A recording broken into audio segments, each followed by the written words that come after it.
Dr. Traffic is our regular segment where we check in with the city's traffic chief, Ahmad El-Shafi, to find out about the latest programs and plans in the Traffic and Transportation Division. This month, there are two stories we wanted to highlight: the debut of Round Rockville buses and the new installations of the Enhancer pedestrian system. And so, Dr. Traffic is coming in at our number 7 story. Thank you all for coming to celebrate the newest highlight to Rockville's town square, the Round Rockville Shuttle. Have you seen the new Rockville buses? With a special Rockville flag design, they're the latest addition to Town Square for helping residents and visitors get around the city. This is so special to have our own set of shuttle buses that connect our neighborhoods to Town Square and all of Town Center and the and our metro stations. It's branded with our flag, so it's very obvious that it's a Rockville bus. There's no doubt about the fact that this is Rockville. This has been a dream of mine. I'm sure people are tired of hearing me harangue about how we need to have these shuttles, but it's finally come to fruition with the help of the federal government and, of course, the county government. And so these are going to begin to operate, and we just couldn't be more thrilled. I'm thrilled personally, and then also for the city. The Town Square shuttles are actually Montgomery County ride-on buses, painted with the City of Rockville design. Although the buses will serve Town Square with stops on Maryland Avenue and Gibbs Street between East Middle Lane and Bell Avenue, the shuttle service is part of the existing ride-on Route 45 that serves an area from Twin Brook Metro Station to Falls Grove. Go to rockvillemd.gov/town center for the exact route. It also gives identity to the bus and to the city of Rockville, and it has the flag of Rockville, and it has one of the buildings of Rockville. So it will give identity that this bus belongs to the city of Rockville, and it goes through the heart of Rockville. These shuttles help to get more people out of their cars and into public transportation. And over time, they will reduce total greenhouse gas emissions and other air quality pollutants. One more step toward making Rockville the greenest city in the world.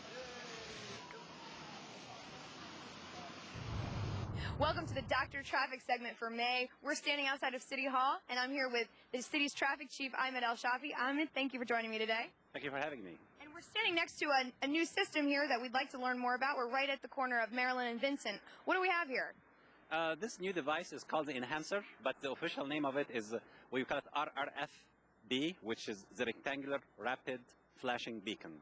And it's like a flashing beacon, but it has new features.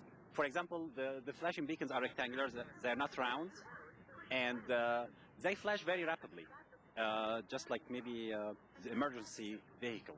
So you will see it flashing quickly right and left, so it gets more attention to the drivers, so they know that a pedestrian is crossing the street. When you come to the crosswalk, you push the button, and then it will tell you that now you are approaching the crosswalk, so the flashing is on. Look at the drivers, because you have to make sure that the drivers are paying attention, and then it gives you about 15 seconds for you to cross the street. Okay. And why was this particular intersection or this location chosen? We chose 2 locations. One of them is here for 2 reasons. First, it's very heavy, used by pedestrians. You have City Hall on one side, and you have the county council building on the other side. So all day long you have people crossing the street. The other thing is also close to City Hall, so we want to be able to monitor it closely, and to hear from all our employees about how they feel when they use it and what reaction they get.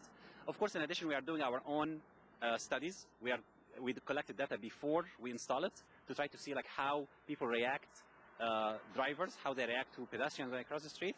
And now, after we're installing this, we will be collecting data after 1 week and after 30 days, try to see the impact of this new device, if it's really helpful or not. Well, I know this is a recent installation, but what have you heard so far? I mean, what are you hearing from pedestrians and drivers? We did not hear much from drivers yet, but pedestrians, we heard a lot of good things. There's about maybe 90% of the drivers stop for pedestrians when they see the flashing beacon is on. And this is not just here.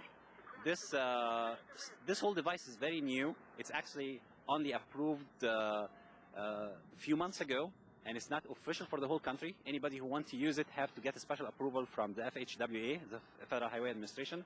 So he gets approval, and it was only used in Florida and in DC recently. So from their experience also, they said they see a very good response from the drivers when they see this new flashing beacons going on. So it's a pretty big deal that Rockville has this system, wouldn't you say? It is. I mean, we feel proud because it's the first jurisdiction in the state of Maryland to have this new device. So we are proud of that. Hello, you've activated the question. I heard that this was actually, the Enhancer project was your idea. Can you explain the genesis of this? That's correct. I went to a pedestrian safety conference in downtown D.C., sponsored by the Council of Governments, of which I am a member, and I represent Rockville. And the D.C. representative was talking about this new pedestrian crossing device that they were experimenting with in D.C. They had one sample on Brentwood Road. And I looked into it, I checked the website, I found the company, which is in St. Petersburg, that makes it, only one company. I came back, I talked to Scott Ullery, the city manager, and Imad Ashafi, the traffic director, and said, transportation director, and said, we gotta have this. This looks great. And it turns out we can buy these things in our speed camera fund, the monies of which are strictly restricted to things like this, pedestrian crossing devices, and so, among other things. And so here we are. We've just been standing out here for a couple of minutes and noticed that it's actually working. It does work. The problem I think we have is, even with our striping, our motorists, our vehicles, are not attuned to yielding to pedestrians. I mean, it's just not a concept that we have. So I think we need these extra things, these flashing lights, to get people to realize and to change our whole thought process that, oh, when you see a striped area, when you see a pedestrian, the car stops. The pedestrian has the right of way. We'll keep monitoring the system, and if it proves that it's working well, we probably will be looking for other locations, and maybe we'll have a few more nearby most of our residents.